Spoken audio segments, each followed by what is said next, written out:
पूछने से खफा क्यों हैं? नमस्कार, स्वागत आप सभी का। आपके साथ मैं हूं पुनीत मिश्रा। नेशनल हेराल्ड मामले में कांग्रेस अध्यक्ष सोनिया गांधी से ईडी की आज की पूछताछ खत्म हो चुकी है। सोनिया गांधी को अब सोमवार को ईडी दफ्तर फिर से बुलाया जा सकता है। सूत्रों के मुताबिक ईडी सोनिया गांधी से 3 राउंड में पूछताछ करेगी। इधर न सिर्फ राजधानी दिल्ली बल्कि रायपुर में भी ईडी दफ्तर के बाहर सीएम भूपेश बघेल के नेतृत्व में कांग्रेसियों ने प्रदर्शन किया। एक रिपोर्ट देखिए।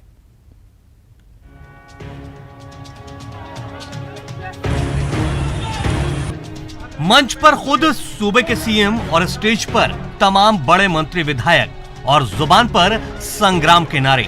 केंद्र की बीजेपी सरकार के खिलाफ हल्ला बोल। ईडी से सोनिया गांधी की पूछताछ के खिलाफ राजधानी रायपुर में छोटे से बड़े तमाम कांग्रेसी सड़कों पर उतर आए। खुद सीएम बघेल ने सख्त लहजों में न सिर्फ केंद्र सरकार बल्कि ईडी को भी खुली चुनौती दी। फिर से मांग करा था, यदि भारतीय जनता पार्टी केंद्र सरकार में हिम्मत है, यदि ईडी वालों ने अपन मां के दूध पिए है, तो सोनिया गांधी पूछताछ करा था, तुम्हारा कैमरा लगा दे, पूरे देश की जनता जानना चाहती है। हिम्मत है गवर्नमेंट ने लगाया कार्यालय में टीवी और देश जानना चाहते हैं कि कते का घोटाला हो है। 90 करोड़ रुपया दे कांग्रेस पार्टी दे, नेशनल हेराल्ड दे, कते का घोटाला हो है, देश जानना चाहते है। गवर्नमेंट की हिम्मत। ये चिट फंड कंपनी वाला मन के पैसा, गरीब जनता के पैसा, मेहनत कश्मन के पैसा, ये चिट फंड कंपनी वाला मन लूट के ले गए। छत्तीसगढ़ से 11 करोड़ रुपया लूट के ले गए। पैसा मनी लॉन्ड्रिंग हो है, संपत्ति जत्ता है तेल हमन पूर करत जात है। बचत पैसा कहाँ है? ये ईडी वाला मन नहीं बताई तो कौन बताई? एक जांच कब करूं? है हिम्मत तो ये सब जांच करके बताओ, मैं तुम्हारे कार्यालय सामने बात बताऊं। रायपुर में ईडी दफ्तर का घेराव करने कांग्रेसियों का जन सैलाब उमड़ा था। इसी मंच से न्यूज 18 से खास बातचीत में पीसीसी अध्यक्ष मोहन मरकाम ने कहा, केंद्रीय एजेंसियों के जरिए केंद्र सरकार डराने की कोशिश कर रही है, लेकिन कांग्रेस न डरेगी न झुकेगी। देखिए, 2015 में ईडी ने इस प्रकरण को क्लोज कर दिया था, बंद कर दिया था। आज जरूरत क्यों पड़ी है जो फिर से 2022 में ईडी फिर से उसी प्रकरण को लेकर पूछताछ कर रही है? इसका मतलब साफ है, केंद्रीय एजेंसियां मोदी जी के दबाव में है और विपक्ष की आवाज को दबाना चाहती है। मगर विपक्ष कभी डरेगा नहीं, दबेगा नहीं। हम देश के ज्वलंत मुद्दाओं को हम उठाते रहेंगे और देश की जनता के लिए हम लड़ते रहेंगे। राजधानी दिल्ली समेत देश के तमाम शहरों में चल रहे प्रदर्शन के बीच सोनिया गांधी नेशनल हेराल्ड से जुड़े मनी लॉन्ड्रिंग मामले में ईडी दफ्तर में पूछताछ के लिए पेश हुई। सोनिया करीब 12 बजे ईडी दफ्तर पहुंची। सोनिया गांधी से ईडी दफ्तर में 2 घंटे पूछताछ हुई। सोनिया को अब सोमवार को ईडी दफ्तर फिर से बुलाया जा सकता है। Bureau report, news 18, Madhya Pradesh, Chhattisgarh. तो केंद्र को चुनौती दे रहे हैं मुख्यमंत्री भूपेश बघेल। कह रहे हैं ईडी को चुनौती दे रहे हैं, कह रहे हैं कि जो भी पूछताछ चल रही है कैमरे लगाओ, उसको टीवी पर दिखाओ ताकि पता तो चले कि क्या हो रहा है पूछताछ के नाम पर। आपको बता दें कि सोनिया गांधी से पहले जब राहुल गांधी को भी ईडी ने पूछताछ के लिए बुलाया था, तब भी ऐसा ही प्रदर्शन देखने को मिला था। और तो और छत्तीसगढ़ के विधायक दिल्ली तक गए थे और वहां पर भी प्रदर्शन करते हुए नजर आए थे। आज इस मुद्दे पर चर्चा करने के लिए हमारे साथ खास मेहमान जुड़े हुए हैं। मुकेश शर्मा बीजेपी नेता हैं और धनंजय सिंह ठाकुर कांग्रेस के प्रवक्ता हैं। आप दोनों का बहुत बहुत स्वागत है। सबसे पहले मैं आप ही के पास आता हूं धनंजय जी, आखिर क्या वजह है, क्यों विरोध जताया जा रहा है, जबकि ये कहा जा रहा है कि ईडी एक संस्था है, सरकारी संस्था है, जिसका काम ही है कि कोई भी अगर मामला है तो उस पर पूछताछ वो कर सकती है, प्रवर्तन निदेशालय उसे कहा जाता है। तो फिर आखिर क्या वजह है कि कांग्रेस को ये रास नहीं आ रहा? सोनिया गांधी को बुला लिया तो ऐसा क्या हो गया? निश्चित तौर पर ईडी एक सरकारी संस्था है और इसी ईडी ने 2015 में जिस मामले पर आज पूछताछ कर रही है उस मामले को क्लोज कर दिया था। अब सवाल ये उठता है, जिस ईडी ने 2015 में जिस मामले को क्लोज कर दिया है, अचानक 2022 में उस मामले पर फिर पूछताछ करने की आवश्यकता पड़ी। इसका कारण समझिएगा क्योंकि नरेंद्र मोदी जी की सरकार 8 साल में देश की जनता के भावनाओं पर खरा नहीं उतर पाई है। जो वादा नरेंद्र मोदी जी ने सरकार बनाने से पहले किया था, उस वादे को पूरा करने में नाकाम रही है। नरेंद्र मोदी सरकार के जो किसान विरोधी नीति है, उसके खिलाफ कोई अगर खड़ा होता है तो कांग्रेस के राष्ट्रीय अध्यक्ष आदरणीय श्रीमती सोनिया गांधी जी, आदरणीय राहुल गांधी जी खड़ी होती है, पूरी कांग्रेस पार्टी खड़ी होती है। देश में महंगाई चरम सीमा पर, इस पर कोई आवाज उठाने का काम करता है तो कांग्रेस पार्टी के लीडर करते हैं। अगर युवाओं पर नरेंद्र मोदी की सरकार अत्याचार करती है तो कांग्रेस पार्टी लीडर उसके विरोध करते हैं। पत्रकारों पर अगर अत्याचार करने की कोशिश नरेंद्र मोदी की सरकार करती है, उसका विरोध कोई करता है देश में तो राहुल गांधी जी और सोनिया गांधी जी करता है। आजादी की स्थिति के मामले में देश बहुत बदतर हालात में खड़ी हुई है। देश पर कर्ज बढ़ गया है, बेरोजगारी का मामला चरम सीमा पर है। दाल, चावल, रोटी पर 5% जीएसटी लिया जा रहा है, जो आज तक देश में कभी नहीं हुआ है। स्वाभाविक सी बात है, इसके खिलाफ कोई अगर खड़ा होगा तो उसके खिलाफ नरेंद्र मोदी की सरकार उन तमाम केंद्रीय शक्तियों का दुरुपयोग करेगी, जिसके दुरुपयोग को डराने की कोशिश कर रही है। आपके चैनल के माध्यम से बता देना चाहता हूं, जिस प्रकार आपने सवाल पूछा ईडी एक संस्था है, तो उसी ईडी ने तो 2015 में इस मामले को क्लोज किया था, फिर अचानक कैसे किया, वो जवाब भारतीय जनता पार्टी को देना चाहिए। ये भारतीय जनता पार्टी से सवाल क्यों, ईडी से सवाल क्यों नहीं कि आपने क्यों बंद करके खोल दिया? हो सकता है कि कुछ मामले में जांच बाकी रह गई हो, लेकिन आखिर सोनिया गांधी या राहुल गांधी से अगर पूछताछ कर भी रही है ईडी, तो इससे देश के मुद्दे कहां प्रभावित हो रहे हैं? क्या कांग्रेस सोनिया गांधी और राहुल गांधी है, उसके अलावा क्या कांग्रेस के नेता मुद्दे नहीं उठा सकते? और इसको प्रभावित, क्या ये दबाव, आप कह रहे हैं कि ये दबाव बनाने की कोशिश है, और दबाव बनाने की कोशिश है भी, तो क्यों बनाने की कोशिश है? किस प्रकार का दबाव? क्योंकि बीजेपी ये कह रही है कि गलत किया होगा तभी तो दबाव में आएंगे। देखिए, आपने बहुत बड़े सवाल पूछा कि कांग्रेस के नेता राहुल गांधी, सोनिया गांधी ही क्यों? क्योंकि नरेंद्र मोदी सरकार के जो गलत नीतियां है उसके खिलाफ देश में कोई अन्य विपक्षी दल के नेता, मैं और भी विपक्षी दल है, मैं नाम ले रहा हूँ, वो सामने नहीं आते क्योंकि वो डरते हैं।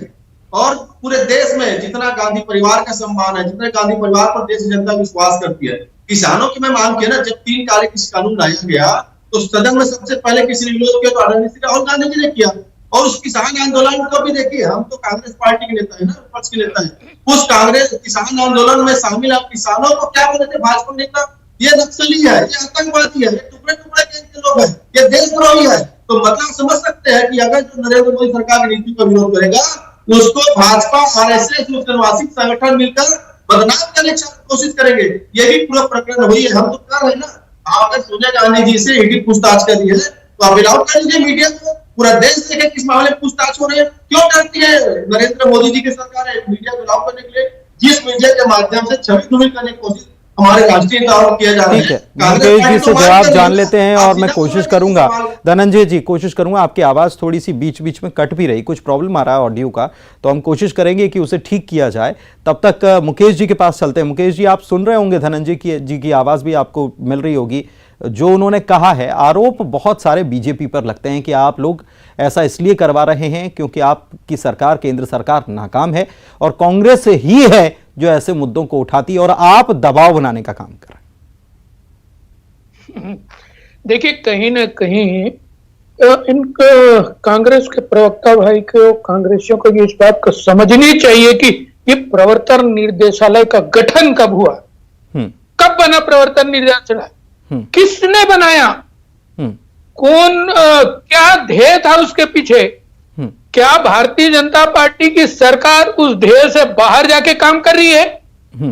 और मैं बताऊं आपको कि प्रवर्तन निर्देशालय, इंफोर्समेंट डायरेक्टरेट बनने के बाद में माननीय नरेंद्र मोदी जी के साथ भी पूछताछ हुई थी। पूरे देश में किसको पता चला? कौन जाना ये? अब क्यों इतना बड़ा बवाल खड़ा किया जा रहा है? देश यदि संविधान से चलता है, देश यदि कानून से चलता है, ये संवैधानिक संस्था है, यदि पूछताछ कर रही है और यदि आप दोषी नहीं है तो आपको दोष मुक्त होकर निकलना चाहिए, प्रश्नों का जवाब देके निकलना चाहिए। तो ये भारतीय जनता पार्टी, ये सरकार दबाव बना रही है कि ये दबाव बना रहे हैं कि हमारे से पूछताछ ना हो? क्या डर है, क्या भय है, क्यों ये भय खा रहे हैं, क्यों इतना बड़ा बवाल खड़े कर रहे हैं, पूरे देश भर में क्यों खड़े कर रहे हैं? तो ये इन्फोर्समेंट डायरेक्टरेट बनाया आपने, उपयोग आपने किया, तब इसका ध्येय शुद्ध था, पवित्र था। आज आपको क्यों दिक्कत हो रही है? कोई भी नेता हो, कोई भी पार्टी हो, यदि आपको लगता है कि आपने किसी भी प्रकार का गलत नहीं किया है, कानून के विरोध में कोई काम नहीं हुआ है, तो जाइए प्रश्न का जवाब दीजिए। और प्रश्न का जवाब एक आदमी से मांगा जा रहा है, एक व्यक्ति से मांगा जा रहा है, ये भीड़ क्यों? तो कहीं ना कहीं इसके पीछे का मैं आपको बताऊं, जो कांग्रेस पार्टी की जमीन खिसकी हुई पूरी देश में, कहां है कांग्रेस पार्टी? लगातार सभी प्रदेशों से सिमटते जा रही है, एक दो प्रदेशों को छोड़कर, वहां भी हालचाल ठीक नहीं है। तो ये घोषणा पत्र की बात करते हैं, ये छत्तीसगढ़ के अंदर में घोषणा पत्र में, अरे शराबबंदी की बात करके आप लोगों से छल करके रखे हुए हैं, बेरोजगारों से छल किया है। धनंजय जी से समझ लेते हैं ना, समझ लेते हैं धनंजय जी, ये विरोध प्रदर्शन क्यों, जबकि ईडी एक संवैधानिक संस्था है, उसे लगता है उसके पास कुछ कारण होंगे, अगर वो पूछताछ कर रही है, अपनी जांच कर रही है, उसमें बाधा क्यों बनना, क्यों दफ्तर के, ईडी दफ्तर के बाहर प्रदर्शन करना? अगर आपत्ति है कि 2018 में या 2015 में बंद कर दिया था, फिर से खोल दिया केस, आपत्ति है तो दूसरे रास्ते हैं ना, कोर्ट जाइए ना। ठीक बात कह रहे हैं पुनीत जी। पहले मैं तो भाजपा प्रवक्ता के कुछ झूठ का पर्दाफाश कर रहा हूं कि ये जैसे झूठ बोलते हैं कि नरेंद्र मोदी जी को ईडी ने पूछताछ के लिए बुलाया था, इनका चरित्र है ना, जो संघ कार्यालय में इनको समझाया जाता कैसे झूठ बोलना है। भाजपा प्रवक्ता इस बात को बताने से डर गए कि माननीय सर्वोच्च न्यायालय के द्वारा जो एसआईटी का गठन किया गया था गुजरात दंगा के मामले में, उस एसआईटी ने नरेंद्र मोदी जी को पूछताछ के लिए बुलाया था।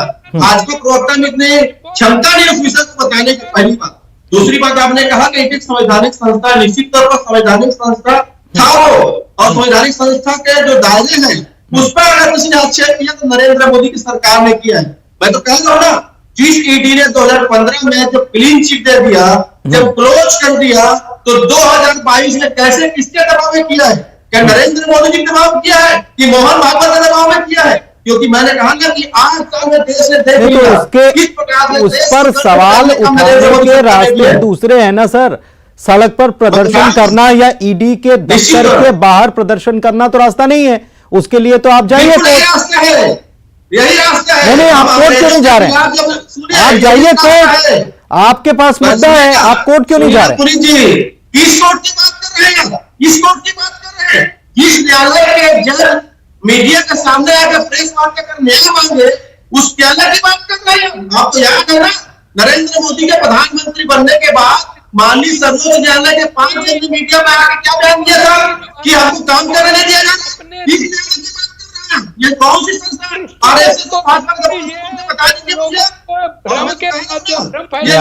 धनंजय जी एक मिनट, आपकी आवाज में फिर कुछ प्रॉब्लम है। धनंजय जी, आपकी आवाज में फिर से कुछ प्रॉब्लम आ रहा है, थोड़ा धीरे बोलेंगे तो शायद आवाज, क्योंकि कुछ प्रॉब्लम आ रहा है, वो थोड़ा धीरे बताइए, क्या कहना चाह रहे हैं आप? जी, मैं ये कहना चाह रहा हूं, आप किस न्यायालय की बात कर रहे हैं? जिस माननीय सर्वोच्च न्यायालय के 5 जज नरेंद्र मोदी जी के प्रधानमंत्री बनने के बाद मीडिया में आके प्रेस वार्ता करके न्याय मांगे जनता से, उस न्यायालय की बात करें। ऐसा कौन सा संस्था बचा है जिस पर आरएसएस और भाजपा धनंजय जी एक धनंजय जी, अगर कोई भी वाकया हुआ है, ऐसा तो नहीं है कि इमरजेंसी नहीं लगी थी, अगर कोई वाकया हुआ है तो आप नहीं मेरी बात सुन तो लीजिए, कोई वाकया अगर हुआ भी है, ठीक है, ये बातें सही है आप जो कह रहे हैं, लेकिन इसका मतलब क्या कि आप कांग्रेस को न्यायिक व्यवस्था पर भरोसा नहीं है क्या? आप तो यही कहना चाह रहे हैं, मुझे ऐसा लग रहा है।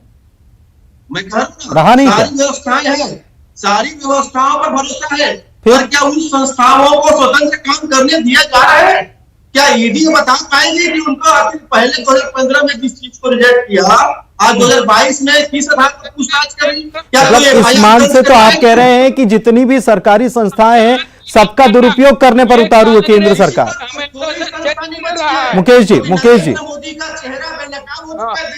जी सुन रहे हैं आप? मुकेश जी आप सुन रहे हैं? जजों ने जो अपनी बात रखी, 5 जजों का उदाहरण दिया जा रहा है कि 5 सुप्रीम कोर्ट के जज जो हैं वो सामने आए थे, और कांग्रेस ये कह रही है एक प्रकार से कि जितनी भी सरकारी संस्थाएं, संवैधानिक संस्थाएं, उनका दुरुपयोग केंद्र सरकार कर रही है, एक पर भी भरोसा नहीं रहा, ऐसा मैं नहीं, धनंजय जी कह रहे हैं। ये कहीं ना कहीं ये इनको समझ में नहीं आ रहा है कि वास्तव में चल क्या रहा है। इनको न्याय व्यवस्था पे विश्वास नहीं, संविधान पे विश्वास नहीं, क्योंकि ये दुरुपयोग किए हैं। और इन्होंने तो देश के अंदर में वो काला दिन लाया था जब इन्होंने लोकतंत्र को कुचल के और इमरजेंसी लगाया था, तो इनको कैसे विश्वास होगा? ये कहीं ना कहीं इनके सोच में समाया हुआ है। ये खुद कभी न्यायालय को, कभी संविधान को माने नहीं है। ठीक है, कुल मिलाकर ये इस पर सियासी संग्राम आने वाले दिनों में मचा रहेगा। बीजेपी और कांग्रेस दोनों की अपनी अपनी दलीलें, अपने अपने तर्क हैं। बहुत शुक्रिया, समय यहीं तक की इजाजत दे रहा। बहुत शुक्रिया आप दोनों मेहमानों का हमारे साथ जुड़ने के लिए।